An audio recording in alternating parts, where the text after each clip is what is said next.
दोस्तों जय हिंद। आपका स्वागत है आपके अपने चैनल प्रीतम अकाडमी में। तो दोस्तों आज हम लोग क्लास 9 के मैथ्स 12.1 क्वेश्चन नंबर 6 पर डिस्कशन करेंगे।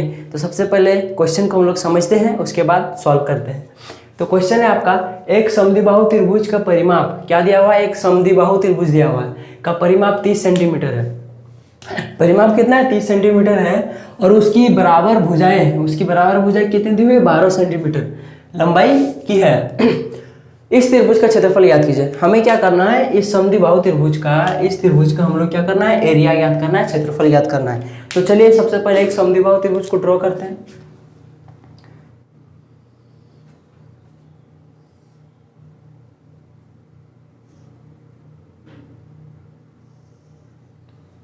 ये हम लोगों ने एक समद्विबाहु त्रिभुज ड्रॉ कर लिया।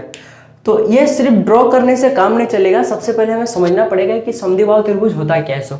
तो समद्विबाहु त्रिभुज, जो आप लोग गौर से सुनिए, समद्विबाहु त्रिभुज। सम माने बराबर, द्वि मतलब दो, बाहु माने भुजा, यानी कि दो समान भुजा वाला त्रिभुज। तो ये जो त्रिभुज है आपका, इसकी ये भुजा और ये भुजा आपस में बराबर है। क्यों बराबर है, क्योंकि एक समद्विबाहु त्रिभुज है। समद्विबाहु त्रिभुज की दो भुजाएं आपस में बराबर होती है, तीसरी भुजा का पता नहीं।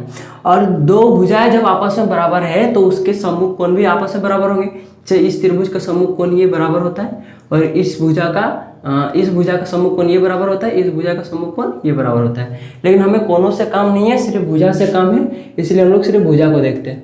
ये दोनों आपस में बराबर वाली भुजाएं हैं, ये और ये इसके बराबर है। और क्वेश्चन में आपका क्या दिया हुआ है, इस त्रिभुज का परिमाप दिया हुआ है। कितना परिमाप दिया हुआ है, 30 सेंटीमीटर दिया हुआ है। और इसकी बराबर भुजाएं कौन सी है, ये वाली और ये वाली क्या है, बराबर भुजाएं हैं। वो आपको 12 सेंटीमीटर दी हुई है। मतलब अगर ये भुजा आपको 12 सेंटीमीटर दी हुई है तो ये भी भुजा क्या होगी, 12 सेंटीमीटर होगी। ये आपको दी हुई है, इसकी लंबाई दी हुई है। इस त्रिभुज का क्षेत्रफल ज्ञात कीजिए। और कुछ नहीं दिया हुआ है, हम लोग को क्या करना है, इसका एरिया ज्ञात करना है। और एरिया ज्ञात करने के लिए यहाँ पे कुछ चीज मिसिंग है। क्या मिसिंग है, ये वाली भुजा मिसिंग है। तो सबसे पहले हम लोग को ये वाली भुजा ज्ञात करना पड़ेगा। तो चलिए क्वेश्चन के बनाने के थ्रू समझते हैं कि क्वेश्चन को कैसे सॉल्व किया जाए। तो सबसे पहले हम लोग देखें कि क्वेश्चन में क्या दिया हुआ है। क्वेश्चन में क्या दिया हुआ है, इस त्रिभुज की दो भुजाएं दी हुई है। अब इस भुजा को ए मान लीजिए, इस भुजा को बी मान लीजिए, इस भुजा को आप सी मान लीजिए। इससे कोई प्रॉब्लम नहीं है, आप चाहे इसको भी ए मान सकते थे, इसको बी मान सकते थे, इसको आप सी मान सकते थे। आप इससे कोई प्रॉब्लम नहीं है। तो चलिए ए आपका क्या है, 12 सेंटीमीटर। बी भी आपका क्या है, 12 सेंटीमीटर। सी आपको ज्ञात करना है। चलिए, और आपको क्या दिया हुआ है क्वेश्चन में, तथा इनका परिमाप दे दिया गया है। यानी कि क्या दिया हुआ है, तथा परिमाप इक्वल टू आपको कितना दिया हुआ है, 30 सेंटीमीटर। यहां तक आपको क्वेश्चन में दिया हुआ है। तो अब बात रही हम लोग ये भुजा सी को कैसे निकालें। तो भुजा सी निकालने के लिए आपको परिमाप दे दिया गया है। कैसे निकालें, सो देखिए, आपको पता है परिमाप का फॉर्मूला क्या होता है। इसलिए a plus B plus C equal to 30 centimetre हम लोग लिख सकते हैं कि नहीं, क्योंकि परिमाप क्या होता है, इस त्रिभुज की तीनों भुजाओं का योग होता है। तो ये भुजा a प्लस ये भुजा b प्लस ये भुजा c है, प्लस में है, यानी कि इन तीनों को हम लोग को जोड़ेंगे तो क्या प्राप्त होगा, परिमाप प्राप्त होगा। और परिमाप का फॉर्मूला यही होता है। तो चलिए इसमें हम लोग सारे मान को पुट करते हैं। ए का मान क्या है, 12 है। बी का भी मान 12 है। सी का मान आपको ज्ञात करना है, इसलिए सी का सी 30 सेंटीमीटर यहाँ पे। अब यहाँ से आप क्या सी निकाल सकते हो, आराम से निकाल सकते हो। देखिए 12 12 एक जाति का, ये जुड़ जाएगा, 12 दूना 24 हो जाएगा, plus C equal to 30 centimetre. चलिए अब यहाँ से देखिए 24 और सी तो आपस में नहीं जुड़ेगा, लेकिन अगर 24 को हम लोग बराबर को उधर कर दें तो ये प्लस में इधर जाके माइनस में हो जाएगा, और माइनस में आने के बाद ये 30 से घट जाएगा, और उसके बाद यहाँ सिर्फ अकेला 30 बचेगा। यानी आपको सी का मान ज्ञात हो जाएगा। तो यानी जब 24 को हम लोग बराबर को उधर भेज देंगे तो यहाँ पे क्या बचेगा, सिर्फ सी बचेगा। 24 प्लस में हो जाएगा माइनस में, 30 माइनस 24 ये आपका होगा। चलिए अब हम लोग इसको सॉल्व करते हैं। यहाँ सी का सी, अब 24 अगर 30 में अगर 24 माइनस हो जाएगा तो क्या बचेगा आपके पास, 6 बचेगा। तो यही आपका 6 सेंटीमीटर भुजा का मान, कौन से भुजा का मान, सी भुजा का मान निकल कर आ गया। इस भुजा का मान आपको 6 सेंटीमीटर निकल कर आ गया। अब जब हमारे पास भुजाएं प्रॉपर तरीके से आ गई तो अब हम लोग इसमें क्या करेंगे, एस निकाल कर फिर हेरोन्स फॉर्मूला में मान पुट कर सारे मान पुट कर इस त्रिभुज का क्षेत्रफल ज्ञात कर लेंगे। चलिए, तो अब हम लोग को क्या चाहिए, अभी इस त्रिभुज का एस चाहिए, अर्ध परिमाप चाहिए। अर्ध परिमाप का फॉर्मूला क्या होता है, परिमाप का फॉर्मूला जैसे यहाँ पे क्या होता है, a प्लस बी प्लस सी होता है। अब ये तो पूरा परिमाप का फॉर्मूला है, a प्लस बी प्लस सी, तो आधा परिमाप क्या होगा, भागा दो, ये होगा। तो यही एस का फॉर्मूला होता है। लेकिन आप चाहो तो ये फॉर्मूला लिखकर भी एस का मान निकाल सकते हो, चाहो तो नहीं भी लिखकर मान ज्ञात कर सकते हो। अब बात रही कैसे, सो देखिए क्वेश्चन में आपको इसका परिमाप दिया हुआ है। परिमाप मतलब क्या दिया हुआ है, a प्लस बी प्लस सी दिया हुआ है, यानी टोटल परिमाप दिया हुआ है। और आपको पता है अर्ध परिमाप क्या होता है, बाई 2 होते हैं। तो हम लोग a प्लस बी प्लस सी का मान आपको 30 दिया हुआ है, तो a प्लस बी प्लस सी की जगह पे हम लोग 30 लिख सकते हैं, और बाई 2 का बाई 2, ये आपका अर्ध परिमाप निकल कर आ जाएगा। क्या मैंने कहा, सो आप फिर से गौर कीजिए। मैंने कहा चूंकि 2s इक्वल टू 30 सेंटीमीटर है कि नहीं। आपका s जो होता है, s आपका आधा परिमाप होता है, तो पूरा परिमाप क्या होगा, 2 इंटू एस, जो मैंने अभी आपको थोड़ा देर पहले बताया, 2 इंटू एस। तो यहाँ पे आप गौर करके देखिए 2 इंटू एस है, यानी कि यहाँ क्या है, गुना है। तो अब हम लोग को क्या चाहिए, एस का मान चाहिए। तो जब यहाँ पे गुना में है 2, तो अगर 2 को हम लोग उधर भेज दे बराबर को उधर, तो 30 के भागा में आ जाएगा, जो मैंने अभी थोड़ा देर पहले यहाँ पे करके दिखाया था आपको, वही वाला। तो भागा में जब चला जाएगा तब सिर्फ यहाँ एस बचेगा, यानी आपके पास एस का मान निकल जाएगा। यहाँ पे सिर्फ एस बचा, आप 2 को उधर भागा में भेज दीजिए, किसके भागा में, 30 के। चलिए इसको काटिए, 15 आएगा आपका, यानी कि आपका एस जो आया 15 सेंटीमीटर निकल कर आ गया। आपका क्या निकल कर आ गया, एस मतलब अर्ध परिमाप इस त्रिभुज का निकल कर आ गया। आप इस तरह करके भी बना सकते थे, आप चाहे वो formula S equal to a plus B plus C by 2, ये अभी करके निकाल सकते थे, इससे कोई प्रॉब्लम नहीं है। चलिए, अब आपके पास एस आ गया, तो अब हम लोग क्या करेंगे, हीरोन्स फॉर्मूला में मान को पुट करेंगे। तो अब क्या करेंगे हम लोग, अब हीरोन के सूत्र से, और बाबू हीरोन का सूत्र क्या होता है, root under S into S minus A into S minus B into S minus C होता है। अब सिर्फ ये फॉर्मूला लिखने से तो काम नहीं चलेगा, ऐसे हम लोग को मान भी पुट करना पड़ेगा। चलिए अब हम लोग इसमें मान को पुट करते हैं।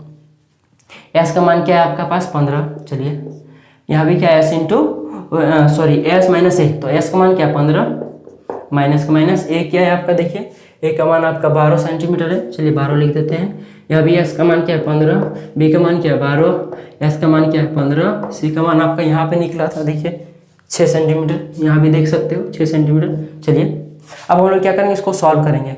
तो आपको यहाँ पे 2-3 चीज़ नज़र आ रही होगी, रूट नज़र आ रहा होगा, ब्रैकेट नज़र आ रहा होगा, और एक चीज़ नज़र आ रहा होगा कि देखिए यहाँ गौर करके देखिए, इससे समझते हैं क्या है, एस इंटू एस माइनस ए है, एस माइनस बी है, इंटू एस माइनस बी है, इंटू एस माइनस ए, यहाँ इंटू है, यहाँ इंटू है। यह मतलब क्या है आपका, यहाँ गुना है, यहाँ भी गुना है, और यहाँ भी गुना है। और अगर यहाँ पे सारे गुना में है, तो यहाँ भी क्या होगा, गुना में होगा, यहाँ भी गुना है, यहाँ भी गुना है, यहाँ भी गुना है। ये चीज़ आपको, ये 3 चीज़ आपको नज़र आ रही है। तो हम लोग को इसका आंसर लाना है। तो अभी तो रूट हटेगा नहीं, रूट हटाने के लिए आपको जोड़ा चाहिए, और इस तरह तो जोड़ा लगेगा नहीं। तो सबसे पहले रूट के अंदर ब्रैकेट वाले काम होगा, आपको पता है इससे भी सबसे पहले ब्रैकेट का काम होता है। तो ब्रैकेट के अंदर देखिए सारे माइनस में है, तो हम लोग क्या करेंगे, ब्रैकेट के अंदर माइनस का काम करेंगे।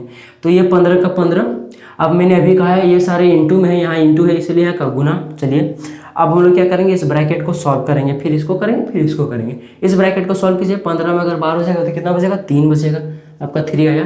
अब फिर यहाँ इंटू इसलिए गुना, 15 में 12 हो जाएगा तो फिर 3 बचेगा, फिर यहाँ गुना, इंटू इसलिए गुना।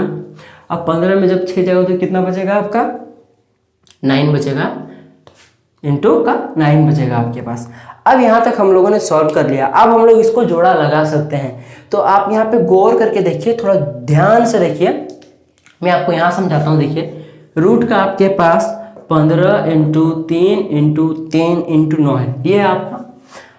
आप चाहो तो 9 को आप 3 इंटू 3 लिख सकते हो, लिख सकते हो कि नहीं। हम लोग कैसे 3 इंटू 3 लिखेंगे, देखिए उसको जानने के लिए आप क्या करते हैं, भागा देते हैं, 3 से भागा दीजिए, 3 3 है, और ये नहीं कटेगा, यानी 3 इंटू 3 हम लोग 9 को लिख सकते हैं। चलिए 9 को आप यहाँ पे 3 इंटू 3 लिख दीजिए, 3 इंटू 3 लिख दीजिए। अब बचा 15, तो 15 को आप चलिए तोड़िए, 15 को हम लोग तोड़ते हैं, 3 से देते हैं, 3 5 15, ये आपका, इसको हम लोग 3 इंटू 5 लिख सकते हैं। चलिए लिखते हैं 3 इंटू 5। तो आप यहाँ पे गौर करके देखिए, इस चीज पार्ट में गौर करके देखिए, 3 का आपको एक जोड़ा मिल गया, यानी कि 3 आपका निकल जाएगा। यहाँ 3 का और एक जोड़ा मिल गया, यानी कि 3 और 1 आपको निकल कर आ जाएगा। लेकिन जो हम लोगों ने इस 15 को तोड़ा, ये क्या था 15 था, तो 15 को जो तोड़ा ये किसी का जोड़ा नहीं लगता है, ना 5 और कोई जोड़ा बनता है ना 3 और कोई जोड़ा बनता है, यानी कि हम लोग को 15 जो था तोड़ना ही बेकार है। तो इसलिए हम लोग 15 को नहीं तोड़ते हैं, बाकी सब सिर्फ 9 को तोड़ते हैं। देखिए रूट का 15 ही रहने दीजिए, इंटू 3 इंटू 3 इंटू 3 इंटू 3। अब थोड़ा यहाँ से समझिए, फिर से मैं समझा देता हूँ। देखिए यहाँ पे समझिए, 15 जो है आपका, मैंने यहाँ पे आपको तोड़ दिया 3 इंटू 5 के फॉर्म में तोड़ दिया।